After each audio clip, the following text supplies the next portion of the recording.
My mic's on? Your mic is on. Ready? We're on? Yeah. All right. Whoa! That was a quick call. Thank you, Chris. No problem at all. Happy. Someday, anybody want to ask me what Chris helped me with, I'll let you know off camera someday, okay? Hey, it is 12 noon. And it is what, Friday? It is. So welcome to episode 175. Minnie, yep. 175. Woo-hoo! That's 25 away from what? 200. Woo! She's good at metric. All right, happy Festool Live and Festool Friday, everybody. Okay, so I'm going to introduce the room. Over here we have Christine. And ladies and gentlemen, the unit's back in town. You! Woo! The unit's back in town. Hey, I got a nice singing voice, huh? Okay, hey, everybody out there. What band sang The Boys Are Back in Town? And where are they from? Who is the lead vocalist? And what instrument did he play? Christine, that's going to be yours to keep track. Okay, and because I was over somewhere, and my brother-in-law made sure we went and paid homage to this guy. All right, so Chris, the unit, is here. Yes, sir. Mr. Honeymooner. That's right. The honeymooner's back. Right. He's already shaking on the camera, I can tell. I am. Over here we have Min Min. She's on. Woo! Tell us where you're from, everybody. Hi, everybody. Okay. Also, we have Rick. He's on the line. He'll answer questions for you. And what else I got to announce? Oh, yeah. In 2 weeks, what, Christine? Garrett says Murphy. What? Garrett said Eddie Murphy. Eddie Murphy. No, it's not Eddie Murphy. Okay, everybody. So, yeah, the boys are back in town. That was on Beverly Hills Cop, right? Yeah, okay. Good one, Garrett. All right. So, in 2 weeks, we're going to be live in this room. We will have worked for a day and a half building a couple pieces of furniture, and they're going to go to a local organization called Deeply Ingrained. Go check them out. That's where the raffle will be. Deeplyingrained.org. And boy, I think this is like our 6th or 7th build off. We're going to have the whole crew here. We got 12 of the greatest makers in North America. They're all going to be here. We're really excited. So let's have some fun. Minnie, do I have to announce anything else? Happy birthday to Doug. Oh, happy birthday to Doug from Zionsville, but he happens to be in Hawaii. How nice. Happy birthday, Doug. Woo. Okay, so the question comes up all the time. I just bought my first track saw. What do I need to know? How do I set it up? Should I, and I like this question, what other accessories do I need? Okay, but my normal answer is all of them. Just kidding. I want to point you in the right direction because I was in Canada once and someone went, oh, so if I get a track saw, I need this, this, this, and this. No, it all depends on what you're doing and how you're setting up your shop or how you're setting up on the job site. So I'm going to push you in the right direction or point you in the right direction with this episode, okay? Now, all the tools and accessories I covered, just about the majority of them are in the description. And also, I'm going to call out some episodes because a lot of this stuff I've covered, but I wanted to combine it all into one. I bought my first track saw. Let's get a good jump start on it. Okay, so I'm going to feature one track saw today because it happens to be one of my favorites. It's the TS60. All right, so you get a TS60, or it's a TS55, or a TSC55, or a TSV60, or a TS75. Everything I covered today. Did I cover everything? Yeah. Oh, and a TS55. What I covered today will go over to all those other saws. There's some basic setup rules that I want to make sure you understand. All right. So, when you purchase your first track saw, you can get a basic or you can get a plus. I think we label it. The plus comes with a 1400 rail. Okay? FS 1400/2. It just happens to be a 55-inch rail, but it's actually 1,400 millimeters, 55 inches. That's not where the TS55 gets its name. TS55, the 55s means depth of cut off of the guide rail. The guide rail, put it in your head, the guide rail is 5 millimeters. Just remember that. That includes this little PFT strip that it sits on. All right, so it'll end up being about, because if you measure this, you'll say, oh no, that's not 5 millimeters. You got to incorporate this little PFT strip. Does anybody, Minnie, you know what PFT E stands for? I do not. Christine? Unit?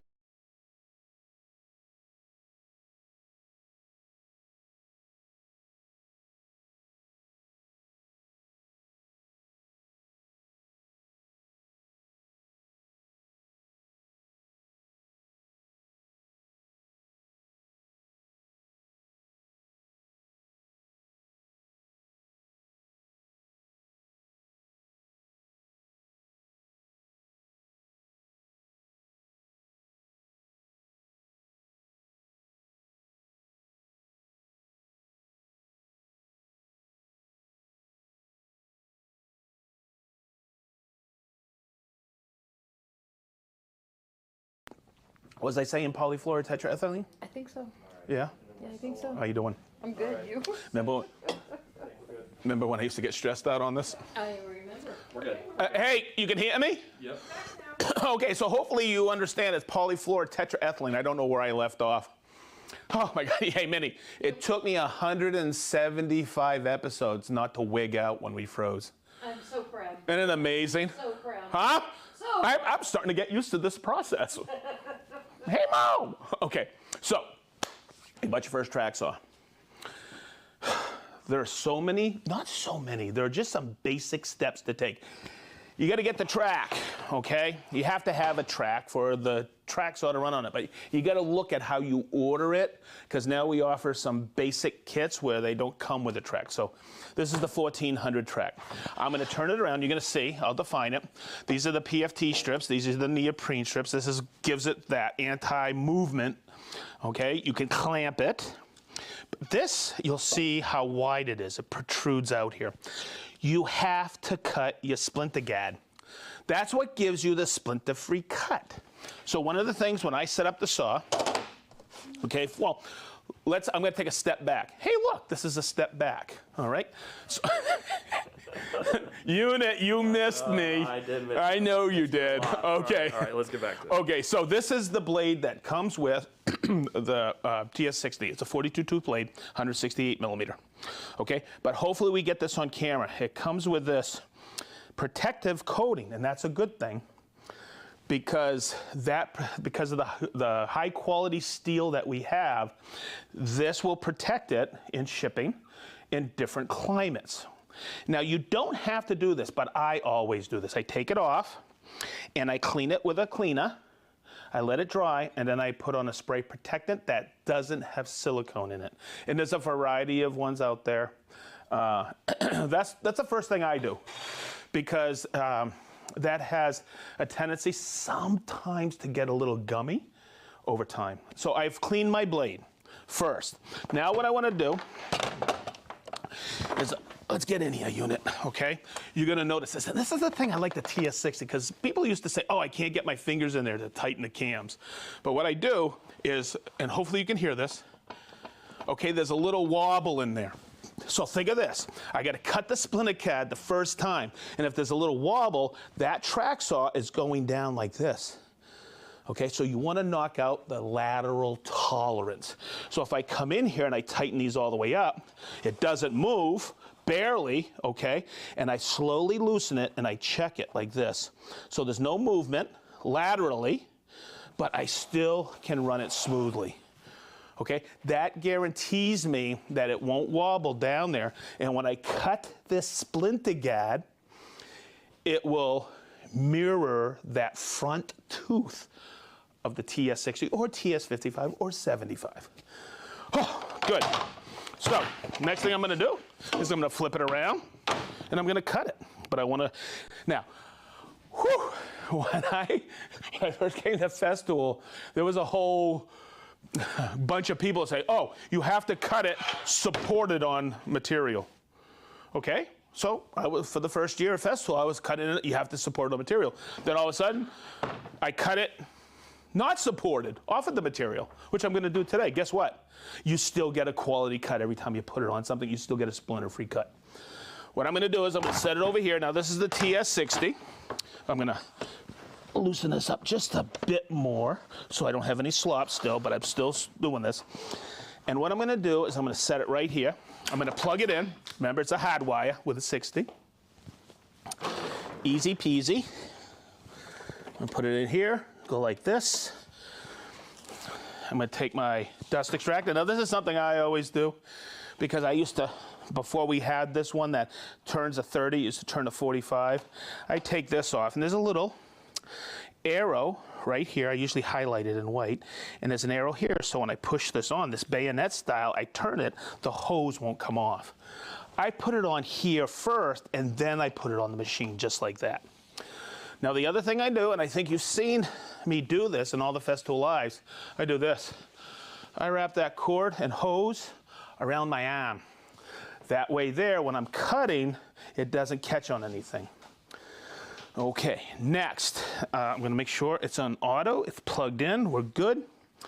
And the other thing is I'm going to take it, and this is where I have had a lot of people come into a training and go, oh, I get it now.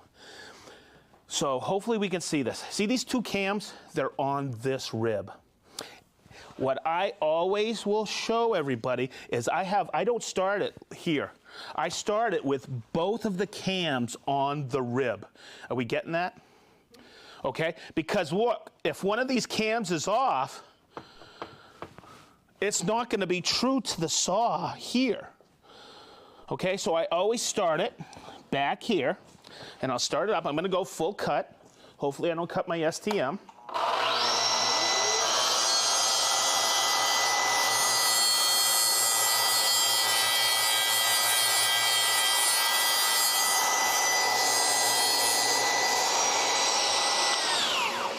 And then I'm going to bring it up full speed, okay? Now, see this right here? I'm just going to take this. I'm going to cut it with my razor knife here, just like this.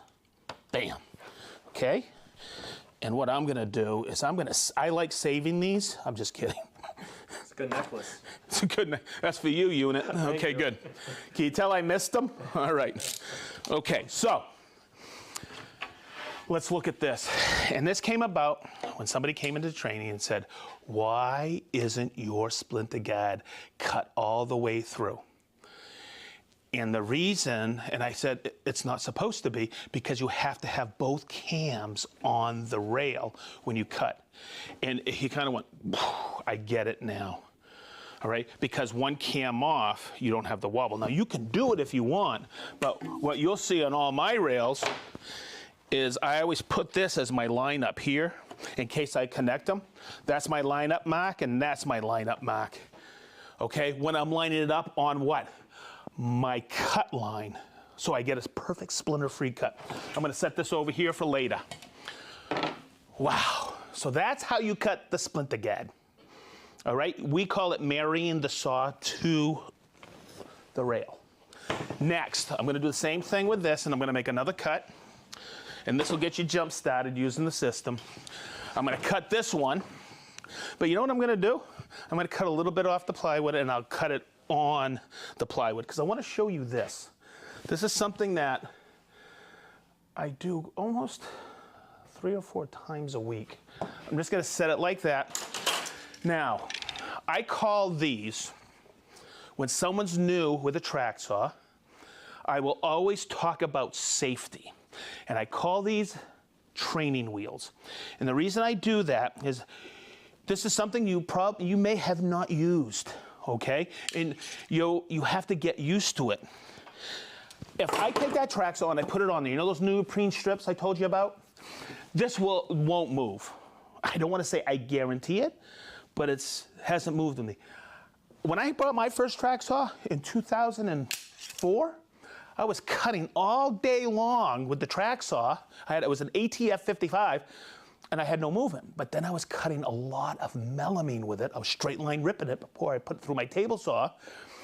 And all of a sudden it moved. And I went, wait a minute. I went in and saw Eddie where I got it. And Eddie says, oh yeah, you can clamp it. I go, now you tell me? So I always coach people when you are getting used to the Festool system, you got that under their unit, take it like this, lock it in, and I'll do the one in front too so you can see it. And I'm gonna do something. I am going to cut this at the same time, the splinter guide, because I was replacing splinter guides yesterday. It was a lot of fun. All right, you can get splinter guides, and I tell everybody you're gonna need this when you get a track saw. That you can get it in 1,400 and 5,000. I tell everybody get 5,000. You have multiple. Somebody came up to me here at Festool this week and said, "Hey Sedge, when should I replace my splinter guide?" And I say, "You getting great cuts on the cross grain?" He goes, "Cross cutting?" He goes, "Yeah." I go, "You don't need no splinter guide. When you are unsatisfied with the quality of cut, that's when you replace your splinter guide." And I've covered that in former episodes, on the guide rail episode. I think we have posted in the description. Okay, so I'm going to come over here. Once again, both cams are on there. I'm just going to take that and push it down. And I'm going to go full cut on this. I don't want to cut my STM. I won't cut it. So I'm going to go like this.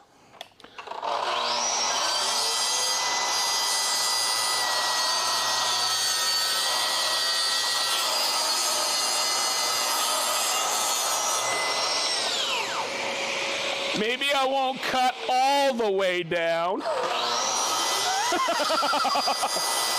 It's okay. This is Chris's STM.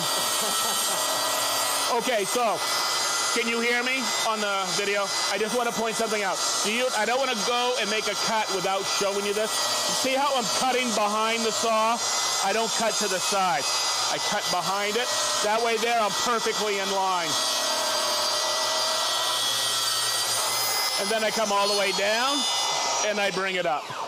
And there we go. Perfect. And every time I put that on there, I will get a perfect rip. Okay, I'm just gonna cut that. And I have a new 3000 rail. So, you just bought your first track saw, and you're gonna be ripping. Do you need to have a 3000 rail? That's the one. It's the solid rail, no connection points.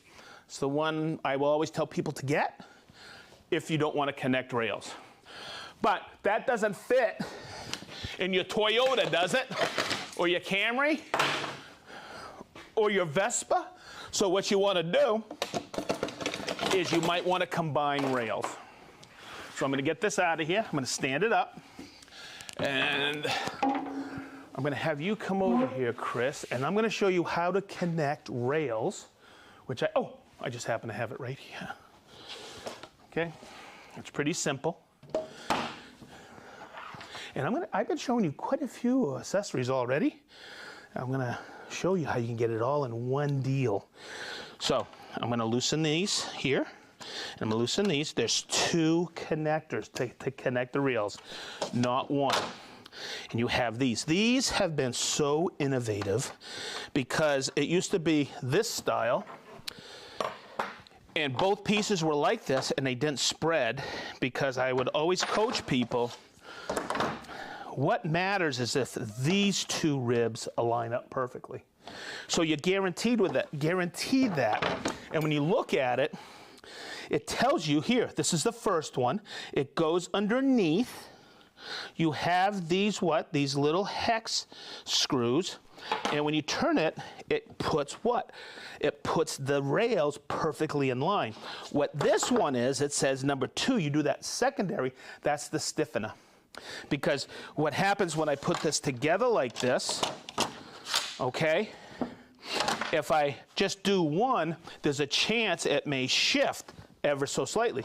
Because I tell everybody, we guarantee these extruded perfectly parallel. We don't guarantee that they're at a 90. Okay? Now, my buddy Dan once said, mine are at perfect 90, and I put them right together. I go, how do you know that? He goes, I cut them with my Capex and an aluminum blade. I go, then that's enough of that. Remember Dan, Minnie? Yep. Okay, so I'm going to put it together like this. I put a little bit of space in there. I usually put like a business card in there, and I tighten these screws up. See, these are already tight. I tighten these 2, and now it's expanding into this groove, and that's it. I basically have perfect alignment right now. But when I flip it over, then I tighten these 2 screws just to stiffen the joint, and we're good. Good? That's how you connect rails.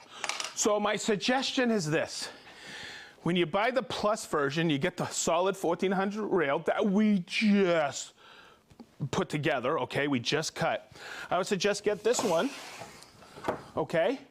Because now you have the ability to clamp it with the adhesive pad, screw it to a wall. This fits right on here. Or stay right there. I forgot to bring out the other rail. Or get this 1400 rail and connect it, and then I'll bring it right over here for you, unit.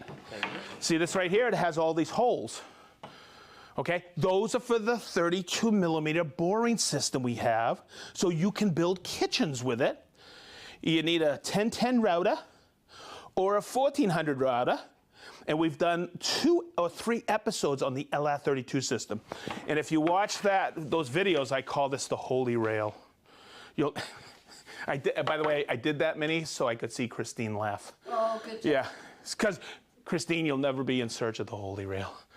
See, okay, never mind. Okay, hey, that was a Monty Python movie, right? Okay, cool. Hey, did anybody yet guess who or tell us what band that is? What did they say? We had one person right away say, scroll away. And the album was Jailbreak. Yeah, so Woo! ESPN MK got it. Thin Lizzy from Ireland and They're from Dublin, that's right. The lead singer, the lead vocalist played bass, Phil Lynott. Woo! Yeah, and that's for my brother-in-law, Bob, because he loves Thin Lizzy and he played bass. Okay, so there you go. All right. You're never gonna have a jailbreak. That was a good song too. Okay. Okay, you know what's really bad? Is when you remember when that came out. You don't remember? Country music fan. Oh, okay.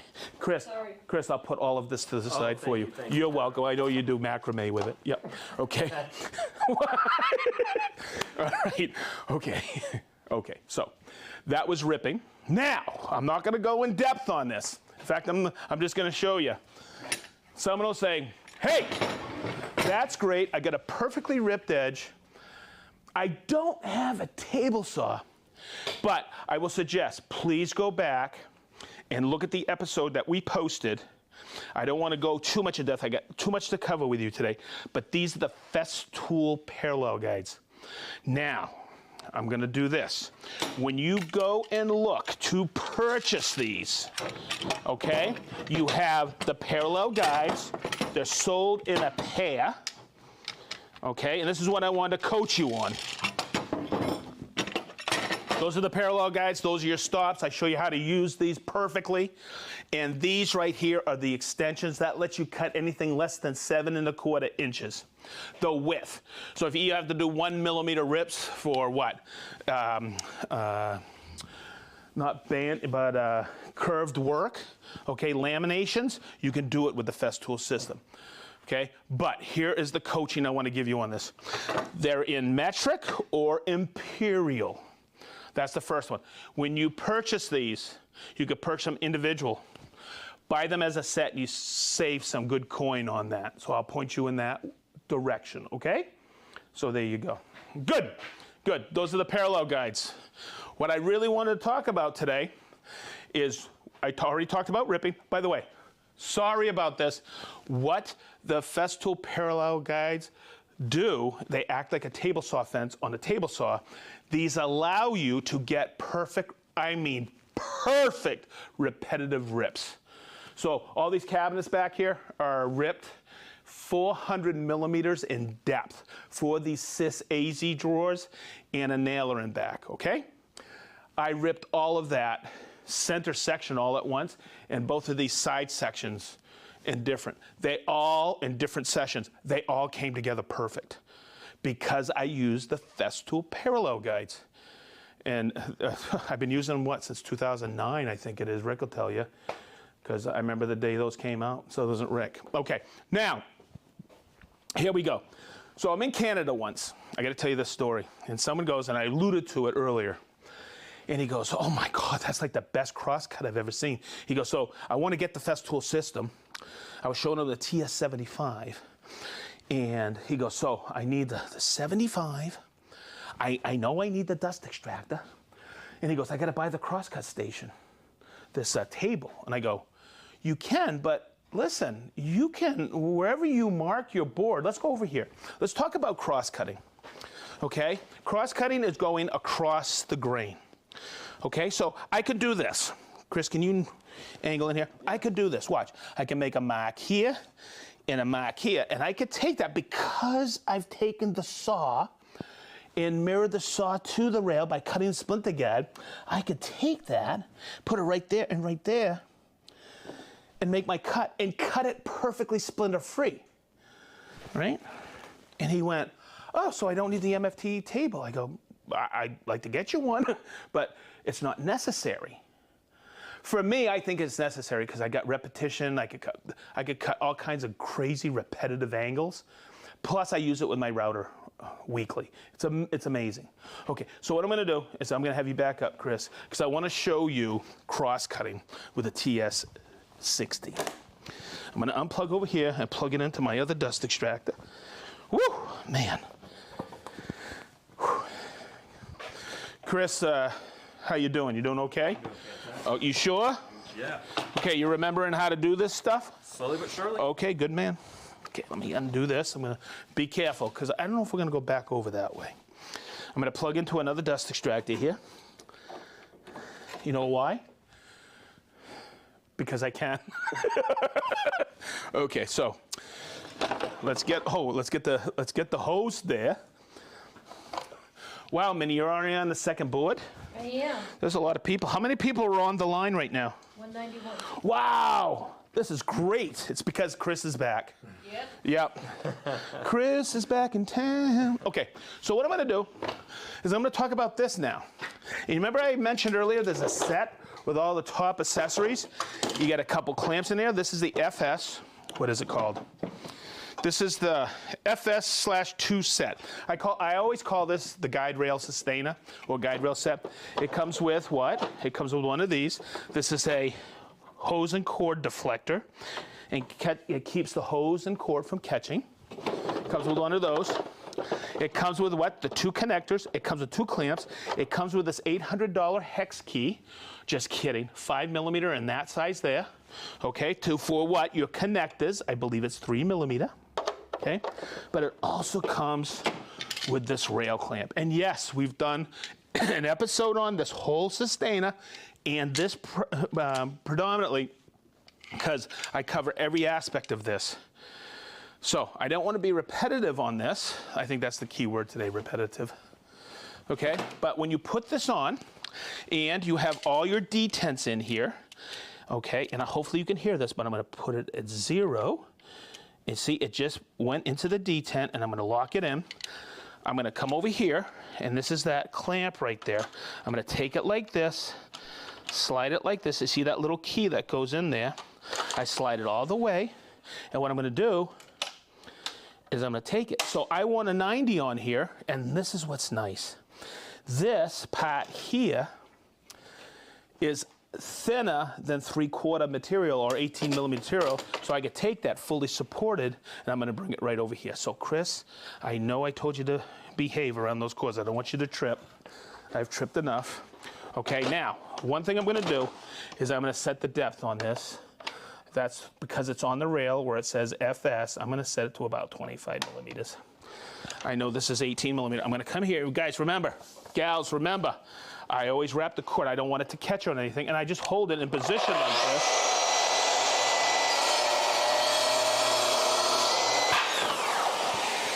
Okay, so I haven't moved this at all. To this day, this is one of my favorite things to do in the Festool system. It was when I bought my first track saw down in Fort Lauderdale, and to this day. When I take this, and I did this for a demonstration for a group of folks this week. Look at this. This is 100% splinter free. And everybody thinks it's the blade, that 42-tooth blade. It is not. It is that splinter guide. The quality of cut on the sidewall, okay, is fantastic. All right, that's the blade. But from the top, we're supporting that. And I tried to explain to somebody this week about this. It's because that tooth of that, pretend that's the tooth of the blade, okay? And as it's coming up, it wants to do that. It wants to tear out, because that veneer gets thinner. So this rail, and now I get a perfect 90 to cut with this rail clamp. The nice thing about our rail clamp is I could take this now, and what if I want to, be careful, Chris. What if I want to take it and do a different degree on it? I could take that, lock it into that scale, and make a quick cut that way. And I'll say it again, I can repeat it over and over. All right? So there you go. What a great system. And it keeps getting better. So, one of the top questions when I hear people using a track saw and they tilt the saw on the bevel, and I wanted to cover this today, and because with the 75 these days, everybody's cutting waterfalls on slabs. If it's narrower than 12 inches, I'm taking it to the what? The Capex, because I can get a perfect 45 on the Capex. But if it's something wide like a slab and you want to waterfall the edge to continue the grain over, then you have to go to a track saw or spend a lot of money on a big slider. So I'm just going to take this, make sure I've knocked all the slop out, okay?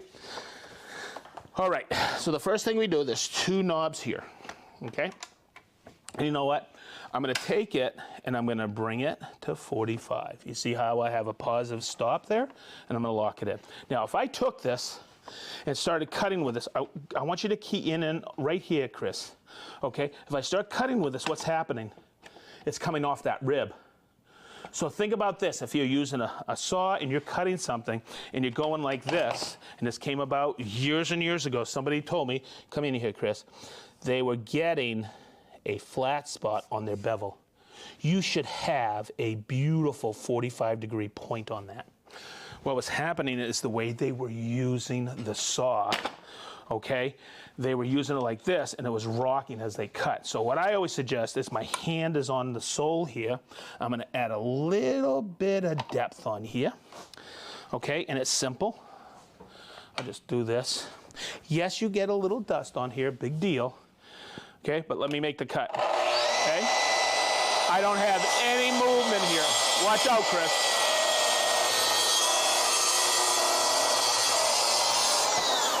And that was mostly what? MDF I was cutting into.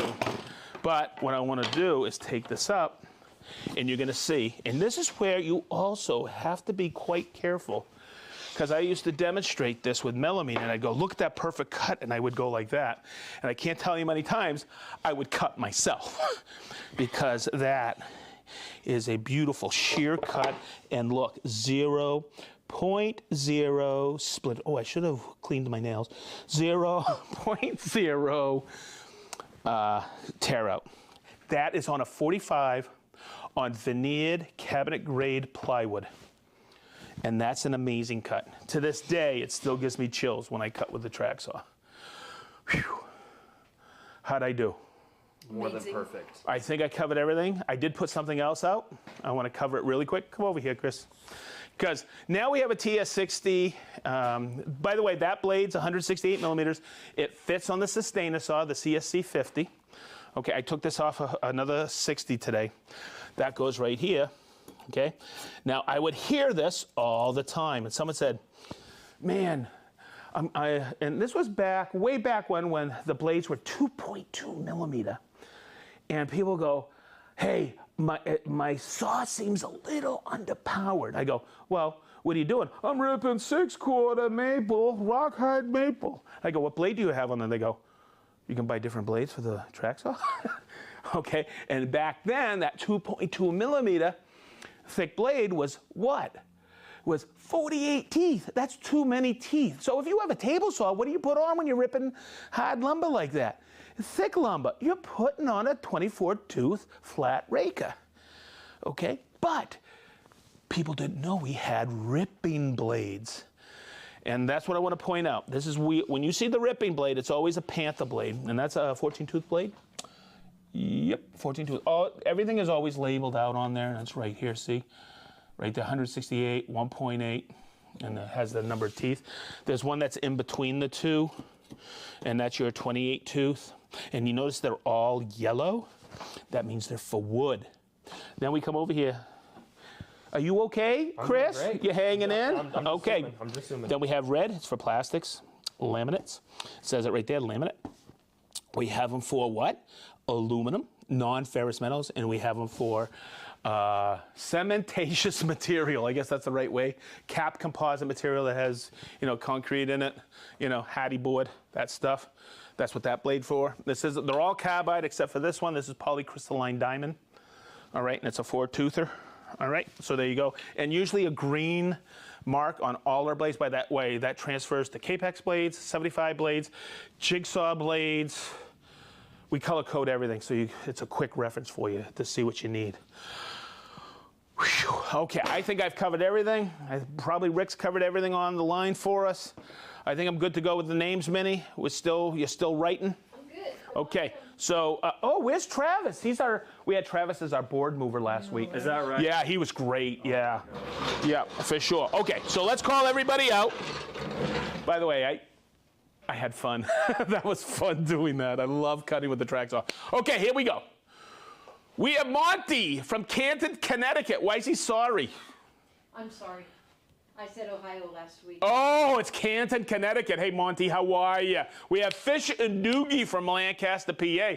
Dan from Kingman, Arizona. Hey, if somebody's new watching Festool Live, just so you know, right where you're from, because we call out everybody who signs up on Festool Live just to say hi. We love saying hi to everybody.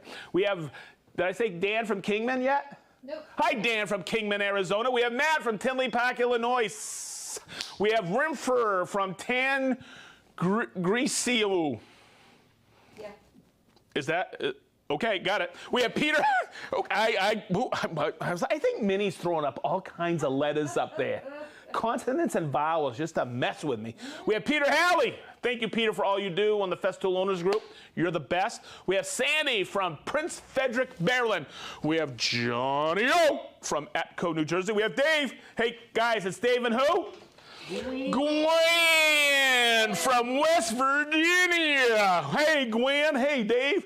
We have David from Israel, Rick from Tallahassee, Florida, Daniel from Baratwell, Switzerland, Willie from Freeville, Jerry G from Sugar Grove, Illinois, Matt from Newark, Ohio, Paul from Reading, Berkshire, UK. We have Gio from Georgia, Chris from Minneapolis, Minnesota, Mike from Merced, California. We have Karen from Sugar Hill, New Hampshire. Jeff, my main man, Covey. How are you, Jeff? We have Jamie from Nashville, Indiana. Ooh, that is a beautiful place. I love Nashville, Indiana. Edric from Citrus Hills, California. We have Patrick from Strongville, Ohio. Rick from sunny Blackpool, UK. John S. from Louisville, Kentucky. Jim B. from Greenbrier, California. Lido, my favorite firefighter in Boston, Massachusetts. How you doing, Lido? Good. You're my main man. All right, we have Brian from Manama, Bahrain. Yeah, I don't know. Bahrain. Hey, is that the first time we have Bahrain up? Yep. Woo! Welcome aboard to the Festool Live fun time. We have Mark from Staten Island. I love this. We have Fifi from Slovenia. Hi, Fifi. We have Gregory from Cheadle, England. Stephen from Ottawa. Eric from Huntsville, Alabama. Scott from Greeley, Colorado. Gary from Bulverde, Texas. Sam from New Paltz, New York. Terry and Jessica, how are you? From Salt Lake City, Utah. All right, Joe. That's Joe from Waseca, Illinois. He was on there early. So was Rob from South Devon, England. Merlin from Walla Walla, Washington. I just love saying that. Andrew from Toledo, Ohio. Mike M. Mr. Martinez from Austin, Texas. Ray from Pensacola. Mac from Los Angeles, California. Big Island Ed. It's him, everybody. It's him. It's Dirk from Dayton. All right, we have Doug from Zionsville, who's actually out in Hawaii. He just turned 31. We have Des from Harrogate, England. Warren from Batavia, Ohio. The other Warren from Caldwell, Idaho. Leo from Holland. He's always with us. Jason and Yana from Granite Falls, Washington, they are as well. Petri from Jolarvi, Finland. You're always there with us. Woodcraft Aidentro, you guys are always with us. Thank you. Paul and Cheryl and Sam from Anthem, Arizona. Chris from Malta. Mark S. from Woodcraft, Springfield, Virginia. We have Spactrician, that would be Willie. We have Sean from Concord, Virginia. Tom and Kelly, they are on the Florida-Georgia line. Hey, thanks for always being there with us, guys. We have Apo from Finland. We have Engineer Mike from New Hyde Park, Illinois. Warped Woodsman from Portland, Oregon. Mark from Anaheim, California. John from Anderson Island, Washington. Gerald from Darida, LA. We have Philip from Germany. We have Jacob from Rhode Island. How you doing, Jacob? Mark from Krimpet Anderlecht, the Netherlands. Johnny from Hoffman Estates, Illinois. Blake Weber from Novato, California. Kenneth from Oak Park, Illinois. Oliver from Southern California. Paul from PA. Kerry from Dallas. Michael from Edmonton, Alberta. Rick from Chichester. We have Bermuda Steve. Yuzi from Paramaribo, Suriname. See how that rolls off the tongue? I'll tell you what, 175 episodes ago, when Yuzi was here, I couldn't say a daggone syllable of that. Now I can. I think Festool Live has made me better. Okay, Mike P. from Oahu. I think that's how you spell it. Okay. Wow. We have Dale from Swaddling-Coat, England. We have Gary from Beers with the Boys. How are you, Governor? We have Claude from Luxembourg. Eli from Denver. Oliver from the French Alps. Cerebus from Russellville, Kentucky. Joe, my main man, Joe from Akron, Ohio. We have Pinch. Love that. Connorsville, Indiana. I want to be called Pinch. That's just a cool name. Not at your age. No. Oh my God. Did that come through? Minnie, you behave. We have Carl from, give me some love, man. We have Carl from Drummondville, Quebec. Marco from Brazil. Captain Kirk from Rockland, Marietta, Georgia. Michelle from Paris. Oh, this was a good one. Vunda Valley, Krishna. The Colony, Texas. How are you, Vunda Valley, Krishna? We have Brian from Long Beach, California. George from Tallinn, Estonia. I'm blushing, Minnie. John from Stowe, Ohio. I've never blushed, by the way. Number one, John from Akron. We have Cabinet Creations in North Dakota. The first time live. Welcome aboard. Woo! Traista from Denmark. Craig and Michelle from Tampa, Florida. Robert from, it's there, Delaware, Wayne's World, Delaware. Mark from Warwick, Utah? UK. Oh, Mark from Warwick, UK. Dave from Fresno, California. BJ from Madison, Wisconsin. Lode from Stockholm, Sweden. That's everybody. Woo! That's everybody. That's everybody. Okay.